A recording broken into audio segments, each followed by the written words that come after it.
സുശീല ചേച്ചിയുടെ വീട്ടിലുണ്ട്, ദാമോദരൻ ചേട്ടന്റെ വീട്ടിലുണ്ട്, മുകളിലത്തെ വീട്ടിലുണ്ട്, താഴത്തെ വീട്ടിലുണ്ട്, അയൽപ്പക്കത്തെ വീട്ടിലുണ്ട്. ഒരു ശ്രീലക്ഷ്മി, ഞാൻ ശ്രീലക്ഷ്മി. നെട്ടൂരാനോടാണോടാ കളി എന്ന് 5 തവണ തെറ്റാതെ പറഞ്ഞുകൊണ്ട് ഞാൻ വരുന്നു എൻ്റെ നാട് നെട്ടൂരിൽ നിന്ന്. ഇങ്ങനത്തെ നല്ല അടിപൊളി നല്ല ഇൻട്രൊഡക്ഷൻ ഒക്കെ ഉണ്ട്. പക്ഷെ കണ്ടന്റ് ചിന്തിച്ചുകൊണ്ടിരിക്കുന്ന സാഹചര്യത്തിലാണ് എൻ്റെ വീടിന്റെ ബെല്ല് ടിങ് ടോങ് എന്നടിക്കുന്നത്.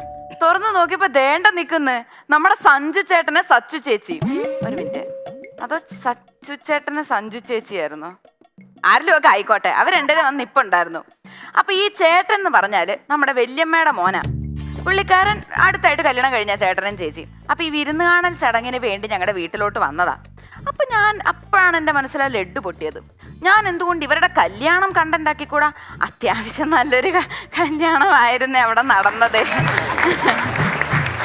ഇവരുടെ കല്യാണത്തിന്റെ കാര്യം പറയുവാണെങ്കിൽ ഈ മറ്റേ വല്യമ്മ എല്ലാ അമ്മമാരെയും പോലെ ചേട്ടനൊരു പ്രായമായപ്പോഴേ ഉള്ള മാട്രിമോണി സൈറ്റുകളെല്ലാം രജിസ്റ്റർ ചെയ്തിട്ടു. സുന്ദരൻ സുമുഖൻ നല്ല ജോലി ഉണ്ടെന്ന് പറഞ്ഞിട്ടും ഒന്നും കിട്ടുന്നില്ല. അപ്പൊ ഇത്രയും കാലം നോട്ടിഫിക്കേഷൻസ് എല്ലാം വന്നിട്ടും തിരിഞ്ഞു നോക്കാത്തൊരു matrimony.com ഉണ്ടായിരുന്നു, bmmatrimony.com. ആർക്കെങ്കിലും അറിയാമോ bmmatrimony.com എന്താണെന്ന്? ബന്ധുമിത്രാദികൾ matrimony.com. ഇത്രേ ഉള്ളൂ. രജിസ്റ്റർ ചെയ്യൂ, എല്ലാം ചടപടേ നടത്തൂ. ഇതിന്റെ ഈ മാട്രിമോണി സൈറ്റിന്റെ മോഡസ് ഓപ്പറൻഡി വളരെ സിമ്പിൾ ആണ്. വേറൊരുത്തൻ കുഴി ചാടുന്ന കണ്ടിട്ട് തന്നെ ചെന്ന് കുഴി ചാടൂ, അതല്ല. വേറൊരുത്തന്റെ കല്യാണത്തിന് പോകൂ, സ്വന്തമായി കല്യാണം കഴിക്കൂ. അതാണ് ഇതിന്റെ ഒരു സെറ്റപ്പ്. അപ്പോൾ അങ്ങനെ എൻ്റെ വല്യമ്മ എൻ്റെ ചേട്ടനെയും കൊണ്ട് 2 കല്യാണത്തിന് തികച്ചു പോകേണ്ടി വന്നില്ല. പേര്, നാള്, ജാതകം എന്തിനു പറയുന്നു. കല്യാണം ആലോചിച്ചേട്ടെന്ന് ചോദിച്ചപ്പോൾ എന്ന് വെച്ചാൽ ഇമോജി വരെ 2 പേരും ഒന്നിച്ച് അത്രയും മാച്ച് ആയ ഒരു ചെക്കനെ പെണ്ണും കണ്ടുപിടിച്ച് ഇവരും കല്യാണം കഴിച്ചു. അപ്പോൾ BM മാട്രിമോണി വഴി ഒരു സക്സസ്ഫുൾ കല്യാണവും കൂടി നടത്തിയ സന്തോഷത്തിൽ നമ്മുടെ ബന്ധുമിത്രാദികൾ കല്യാണത്തിന് പോവുകയാണ്. അപ്പോൾ ഈ കല്യാണത്തിനുണ്ടല്ലോ ഒരു നമ്മുടെ വല്യച്ഛൻ, അതായത് ചേട്ടൻ്റെ അച്ഛൻ ഒരു കൂട്ടുകാരനെ വിളിച്ചിരുന്നു, ഗോപാലൻ ചേട്ടൻ. പുള്ളിക്കാരനെ കുടുംബത്തോടെ വിളിച്ചെങ്കിലും പുള്ളിക്കാരനും ഭാര്യയും മാത്രമേ വന്നുള്ളൂ. അമ്മയോ അച്ഛനെയോ പിള്ളേരെയോ ഒന്നും കൊണ്ടുവന്നില്ല. അപ്പം നമ്മുടെ വല്യച്ഛൻ ചെന്ന് ചേട്ടനോട് ചോദിക്കും, ഗോപാല, സാധനം മാറിപ്പോയി, എന്റെ ഗോപാല, നിന്നോട് കുടുംബത്തെ കൂട്ടിയല്ലേ വരാൻ പറഞ്ഞത്, മക്കളെയും പേരൻസിനൊക്കെ കൊണ്ട്, നീ എന്താ ഒറ്റയ്ക്ക് വന്നത്? എൻ്റെ ചേട്ടാ, നിങ്ങളുടെ മകൻ്റെ മരുമോളുടെ സേവ് ദ ഡേറ്റ് ഞാനൊന്ന് എൻ്റെ വീട്ടിലെ TV-യിലിട്ടു. അടുത്ത 3 ദിവസത്തേക്ക് എനിക്ക് എൻ്റെ പിള്ളേരുടെ മുഖത്ത് നോക്കാൻ പറ്റിയിട്ടില്ല. അപ്പോഴേ തുണി ഡേഞ്ചർ ലെവലിലായിരുന്നു. ഇനി കല്യാണത്തിന് എന്താവും എന്നുള്ള അവസ്ഥ അറിയാത്തത് കൊണ്ടാണ് മക്കളെ കൊണ്ട് വരാത്തത് അത്രേ. അതാണെന്നേ ഇക്കാലത്ത് സേവ് ദ ഡേറ്റിൻ്റെ ഒക്കെ ഒരു അവസ്ഥ ഇതാ. പണ്ടൊക്കെ ചെളി പിടിച്ച് നല്ല എന്താ പറയുക ചേറായിട്ട് കിടന്ന സ്ഥലങ്ങളൊക്കെ ഇപ്പോൾ ലൊക്കേഷൻസാണ് save the date, aesthetic locations. അവിടെയൊക്കെ ചെന്നാ ഫോട്ടോഷൂട്ട്. കഴിഞ്ഞ ദിവസം തന്നെ ഞങ്ങളുടെ അമ്പലക്കുളത്തിൽ ഒരു പെണ്ണും ചെക്കനും മുങ്ങിപ്പോകാൻ പോകുന്നുണ്ട്. എൻ്റെ അമ്മൂമ്മയാണെങ്കിൽ നാട്ടുകാരെ എല്ലാം വിളിച്ചു വരും. നാട്ടുകാരെ ഫയർഫോഴ്സിനൊക്കെ വിളിച്ചപ്പോൾ എന്താ സേവ് ദ ഡേറ്റ് ഷൂട്ടിംഗ് നടക്കുമായിരുന്നു. അതിനേലും രസം ക്യാമറാമാൻ 2 മൈൽ അപ്പുറത്ത് ലോങ് ഷോട്ട് എടുക്കുമായിരുന്നു. ആ അമ്മൂമ്മ ഓങ്ങി ഒരെണ്ണം കൊടുക്കാത്തത് വളരെ നല്ലത്. എനിക്ക് തോന്നുന്നു അതവിടെ കൊടുക്കണമായിരുന്നു. ഇച്ചിരി ഇതൊക്കെ പഠിക്കുന്ന നല്ലതാണ്. നിങ്ങൾ ആരെങ്കിലും പറഞ്ഞാൽ വിശ്വസിക്കൂ? ഈ സേവ് ദ ഡേറ്റ് കാരണം ഒരു തൊഴിൽ തന്നെ മറ്റേ എന്താ പറയുക ഭീഷണിയിലാണെന്ന് പറഞ്ഞാൽ തെങ്ങേറ്റക്കാരുടെ തൊഴിൽ. ഇപ്പൊ സേവ് ദ ഡേറ്റിനൊക്കെ ഒന്നെങ്കിൽ ക്യാമറാമാൻ, ഇല്ലെങ്കിൽ ചെക്കനും പെണ്ണും തെങ്ങിന്റെ മുകളിൽ തന്നെയാ. ഇറങ്ങുമ്പോൾ 2 തേങ്ങയും കൊണ്ടാണ് ഇറങ്ങുന്നത്. പിന്നെ തെങ്ങേറ്റക്കാരന് മുകളിൽ ചെന്ന് എന്ത് പറിക്കാനാ? മറ്റേ വെള്ളക്കോ, അത് താഴെ വീഴുമല്ലോ, പറിക്കേണ്ട ആവശ്യമില്ലല്ലോ. പക്ഷെ എൻ്റെ താത്ത സത്യം പറയല്ല, പണ്ടൊക്കെ എന്ത് ഈസി ആയിരുന്നൊരു കല്യാണം. വരച്ചൊരു കല്യാണക്കുറി, ഒരു നിശ്ചയം, കല്യാണം, വേണമെങ്കിൽ റിസപ്ഷൻ, തീർന്നു പരിപാടി. ഇപ്പോഴൊക്കെ എന്തോരം ചടങ്ങാ. ഇതുകൊണ്ടൊന്നും എനിക്ക് പ്രശ്നമില്ല കേട്ടോ, എൻ്റെ അമ്മയ്ക്കാണ് ഇതിനെല്ലാം പ്രശ്നം. അമ്മ എപ്പോഴും പറയും, എൻ്റെ ദൈവമേ, കാലം കൂടും തോറും ചെലവും ചടങ്ങും ഇങ്ങനെ കൂടിക്കൊണ്ടിരിക്കുക. എൻ്റെ വീട്ടിൽ ഒരെണ്ണം വളർന്നു വരുന്നുണ്ടല്ലോ, ഇതിനൊരെണ്ണത്തെ കണ്ടുപിടിക്കാമെന്ന് ഞാൻ പറയുകയും ചെയ്തു. ഇപ്പോഴാണ് ഇത് വല്ല എള്ളോളം തരി കല്യാണവും കൊണ്ട് പോയിരുന്നെങ്കിലോ എന്ന് ഞാൻ ആലോചിക്കുന്നത്. പക്ഷെ അമ്മ ഒരിക്കലും പേടിക്കേണ്ട ആവശ്യമില്ല. ഞാൻ അങ്ങനെ ഒരിക്കലും പോയില്ല. അമ്മ പറയുന്ന ആളെ മാത്രമേ ഞാൻ കല്യാണം കഴിക്കുള്ളൂ. പക്ഷെ ആരെ പറയണം എന്നുള്ള കാര്യം അത് ഞാൻ തീരുമാനിക്കും. അത് കൈ കടത്തണ്ട അതില്. അങ്ങനെ നിങ്ങൾ ആരും എന്നെ ഓർമ്മിപ്പിക്കാത്ത എന്താ? ഞാൻ ടോപ്പിക്കിൽ നിന്ന് വിട്ടുപോയില്ലേ. അപ്പം നമ്മുടെ ചേട്ടൻ്റെ കല്യാണത്തിലേക്ക് തിരിച്ചു വരാം. അപ്പോൾ ഉണ്ടല്ലോ ഒരു ചേച്ചിയുടെ ഗ്രാൻഡ് എൻട്രി കല്യാണ സ്ഥലത്തോട്ട്.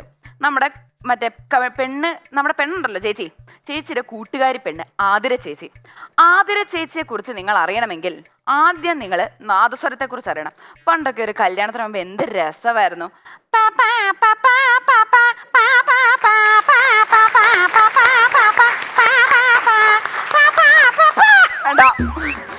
കൂടെ പോയി. അപ്പോൾ ഇതൊക്കെ എന്ത് രസമായിരുന്നു ഓരോ കല്യാണത്തിന് പോകുമ്പോൾ കേൾക്കാൻ. ഇതൊക്കെയായിരുന്നു അവിടുത്തെ ഒരു വൈബ്. ഇപ്പോഴത്തെ കല്യാണത്തിനൊന്നുമില്ല. അപ്പോൾ ചെന്നിട്ടേ ഞാൻ ഒരു കല്യാണത്തിന് പോയപ്പോൾ അവർ ഒരു നാസറക്കാൻ എടുത്ത് നിന്നിട്ട് ചേച്ചി ഇഷ്ടമുള്ള പാട്ട് പറഞ്ഞ ആ നാസരത്തെ വായിച്ച് കേൾപ്പിക്കാം. ആദ്യം ഇവൻ എന്നെ നോക്കി ചേച്ചിന്ന് വിളിച്ചു. എന്റെ അച്ഛന്റെ പ്രായമുണ്ട് ഇവനെ കണ്ട. അത് കൂടാതെ ഉണ്ടല്ലോ, എന്നിട്ട് ഇഷ്ടമുള്ള പാട്ട് വായിച്ചു തരാത്രേ. ഇഷ്ടമുള്ള പാട്ട് വായിക്കാനാണെങ്കിൽ ഞാൻ നിന്നെ ഇവിടെ വിളിച്ചു വരുത്തേണ്ട ആവശ്യമുണ്ടോ? വല്ല സ്പോട്ടിഫൈ 200 കൊടുത്തെടുത്ത് അവർ കേൾപ്പിച്ചു തരില്ലേ എനിക്ക് സെയിം പാട്ട്? ഇവൻ ഇതേ കാര്യം ചെന്ന് അപ്പുറത്തൊരു ചേച്ചിയോട് ചോദിച്ചു, ചേച്ചി ഇഷ്ടമുള്ള പാട്ട് പറയാം. ആ ചേച്ചി പറഞ്ഞു, ജീവാംശമായി വെക്കാവോ? ഈ മണ്ടറാണെങ്കിൽ ചെന്ന് ജീവാംശമായി വായിക്കുകയും ചെയ്തു. ജീവാംശമായി വായിച്ച് തീരുന്നതിന് മുമ്പ് ഈ ചേച്ചി ആ ചേട്ടൻ്റെ ജീവിതത്തിൻ്റെ അംശമായിട്ട് അങ്ങോട്ട് ഇറങ്ങിപ്പോയി. ഒരു കല്യാണം അവിടെ കൂടെ നടന്നു. അപ്പോൾ ഈ ചേച്ചി ആ ചേട്ടൻ്റെ ജീവിതത്തിൻ്റെ അംശമായെങ്കിൽ ആ ചേച്ചി ഈ കല്യാണത്തിന് വരുന്ന ഇവിടെ ഒരു സർവനാശം വിതയ്ക്കാൻ വേണ്ടിയാണ്. എന്താണെന്നറിയോ, ഈ ചേച്ചി ഹിന്ദി സീരിയൽ സിനിമയുടെയൊക്കെ പ്രാന്തിയ. അപ്പം അതിനകത്ത് എവിടെയോ കണ്ടു, ഈ മൈലാഞ്ചിയുടെ കടുപ്പം കൂടുന്തോറും ഭാര്യയുടെയും ഭർത്താവും തമ്മിലുള്ള സ്നേഹം കൂടും അത്രേ. അപ്പം ഇതേ കാര്യം വന്ന് ഈ പുള്ളിക്കാരി നമ്മുടെ കല്യാണപ്പെണ്ണിനോട് പറഞ്ഞു കൊടുത്തു. അപ്പം മറ്റേ കല്യാണത്തിന് വരുന്ന ഇത് നോക്കാൻ വേണ്ടിയാണ് നമ്മുടെ ചേച്ചി ഈ കാര്യം ആതിര ചേച്ചി നോക്കിയപ്പം കല്യാണപ്പെണ്ണിന്റെ കയ്യിലെ മൈലാഞ്ചിക്ക് കട്ടി കുറവാ. തൊട്ടപ്പുറത്തെ വീട്ടിലെ റിയ ചേച്ചിയുടെ കയ്യിലെ മൈലാഞ്ചിക്കാണെങ്കിൽ എന്താ കട്ടി, നല്ല പെർമനന്റ് മാർക്കർ വെച്ച് വരച്ച പോലെ ഉണ്ടായിരുന്നു. അപ്പൊ തൊട്ട് ചേച്ചിയുടെ ജീവിത ലക്ഷ്യമാക്കി എടുത്തൊക്കെ. ഇതാണ് ഞാൻ ഈ സർവനാശം എന്ന് പറയുന്ന ഒരു കാരണവേ. ഇവരെ രണ്ടുപേരെയും തമ്മിൽ പിരിച്ചിട്ട് ചേട്ടനെ റിയ ചേച്ചിയെ തമ്മിൽ കല്യാണം കഴിപ്പിക്കാം. പോയിന്റ് പ്രൂവ് ചെയ്യണല്ലോ നമ്മുടെ കട്ടി ദൃഢത എല്ലാം. ഇതുകൊണ്ട് വേറൊരു പ്രശ്നം ഉണ്ടായെന്ന് വെച്ചാൽ ഈ മൈലാഞ്ചിയുടെ കാര്യം ഞങ്ങളുടെ മറ്റേ ഈ വല്യമ്മക്കൊരു അനിയത്തിയുണ്ട്. അനിയത്തി കേട്ടു പുള്ളിക്കാരി നല്ല കട്ടിക്ക് മൈലാഞ്ചി ഇടുകയും ചെയ്തു. സദ്യക്ക് അടിച്ച് കയറ്റും. നല്ല ഭയങ്കര വയറിളക്കോ. വല്യമ്മയുടെ അനിയത്തിയുടെ ഹസ്ബൻഡും തമ്മിലുള്ള ബന്ധം ദൃഢമായോ ഇല്ലയോ ഒന്നും ആരും അറിഞ്ഞില്ല.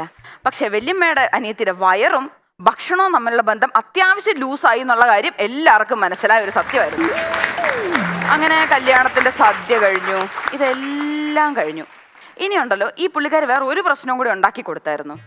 ആ കല്യാണത്തിനൊരു ചർച്ചാ വിഷയം, വലിയൊരു ചർച്ചാ വിഷയം ഉണ്ട്. എന്താണെന്നറിയോ, ഈ പെണ്ണിൻ്റെ അപ്പൂപ്പൻ കൊളസ്ട്രോൾ ഷുഗർ എല്ലാം നല്ല ഗുണ്ടുമായിട്ടിരുന്ന പുള്ളിക്കാരൻ മറ്റേ കല്യാണത്തിനൊന്നും നല്ല മെലിഞ്ഞ്. എല്ലാവർക്കും അറിയണം ഈ പുള്ളിക്കാരൻ്റെ ഡയറ്റ് പ്ലാൻ എന്താ, എക്സസൈസ് എന്താ എല്ലാം. പിന്നെ എല്ലാം സത്യം അറിയുന്നത്, ഈ കല്യാണപ്പെണ്ണിന്റെ കല്യാണത്തിന് ഡാൻസ് കളിക്കാൻ വേണ്ടി 3 മാസം മുമ്പേ സർപ്രൈസ് ഡാൻസ് കളിക്കാൻ വേണ്ടി 3 മാസം തൊട്ട് ഈ അപ്പൂപ്പനെ പ്രാക്ടീസ് ചെയ്യിപ്പിച്ചുകൊണ്ടിരിക്കുക ഡാൻസ്. പിന്നെ എങ്ങനെ മെലിയാതിരിക്കുന്നു പറ. ഇതേ കാര്യം അച്ഛനോടും ചെന്ന് ചോദിച്ചായിരുന്നു. അച്ഛനും കൂടെ ഡാൻസ് കളിച്ചുകൂടെ? അപ്പൊ അച്ഛന്റെ വക ഡയലോഗ്, അത് ഇച്ചിരി സാഡാണ് കേട്ടോ. നിന്റെ കല്യാണം നടത്താൻ വേണ്ടി കഴിഞ്ഞ 4 മാസമായിട്ട് ഞാൻ ഡാൻസ് കളിച്ചുകൊണ്ടിരിക്കുക. ഇനി നിന്റെ കല്യാണ പന്തലിലും കൂടെ ഡാൻസ് കളിക്കാത്തതിന്റെ കുറവേ ഉള്ളത്രേ. ചേച്ചി ഈ ആഗ്രഹമൊക്കെ പോയെങ്കിലും പിന്നെ ചേച്ചിക്ക് വേറൊരു ഇതിൽ കുറെ കണ്ടന്റ് വേറെ ഉണ്ട്. ഞാൻ പിന്നെ വേറൊരു കണ്ടന്റ് ആയിട്ട് വന്ന് പറയാം. അപ്പൊ ഈ ചേച്ചിക്കുണ്ടല്ലോ, ഈ ചേച്ചിക്ക് ഭയങ്കര ആഗ്രഹമായിരുന്നു ഡെസ്റ്റിനേഷൻ വെഡിങ് നടത്തണം. ഇപ്പോഴത്തെ ട്രെൻഡ് അല്ലേ ഡെസ്റ്റിനേഷൻ വെഡിങ്. പുറത്തെവിടെയെങ്കിലും വെച്ച് വല്ല രാജ്യമോ സ്ഥലമോ വല്ല ഐലൻഡിലൊക്കെ കൊണ്ട് നടത്തുന്നത് ഭയങ്കര ആഗ്രഹമായിരുന്നു. അപ്പൊ ഈ ആഗ്രഹം ഈ ചേച്ചിയെന്ന് അച്ഛനോട് ചെന്ന് പറഞ്ഞു. ചേച്ചിയുടെ അച്ഛനോട്, അച്ഛാ എനിക്കൊരു ഡെസ്റ്റിനേഷൻ വെഡിങ് നടത്തണം, നല്ല പച്ചപ്പും ഹരിതാപയും ഒക്കെ ഉള്ള എവിടെയെങ്കിലും.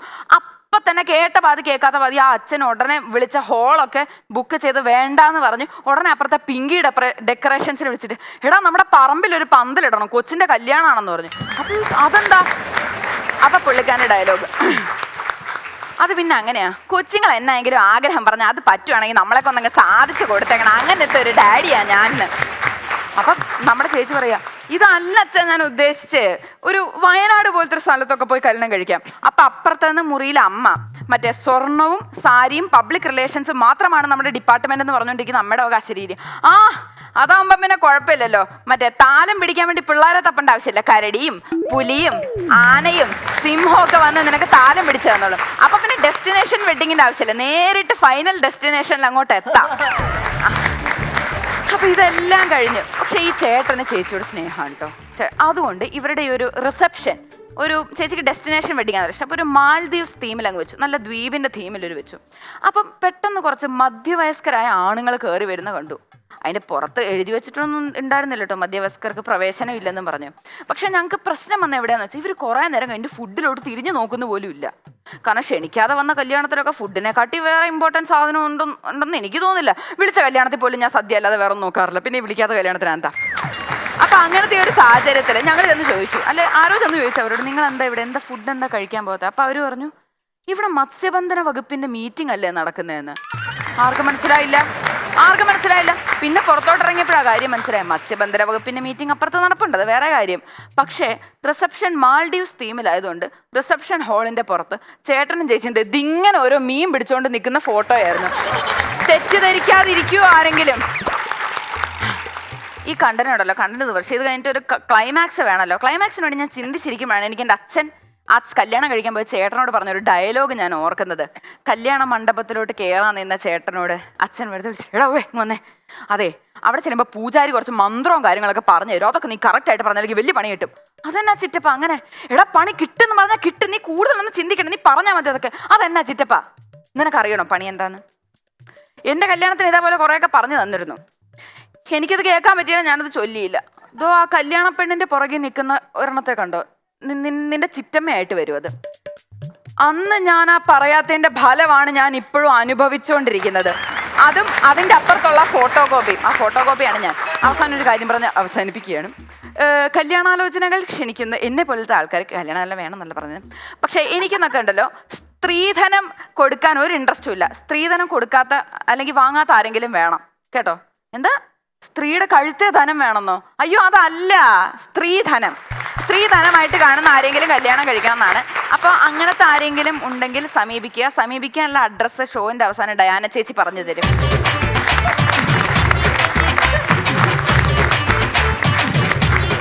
Once upon a time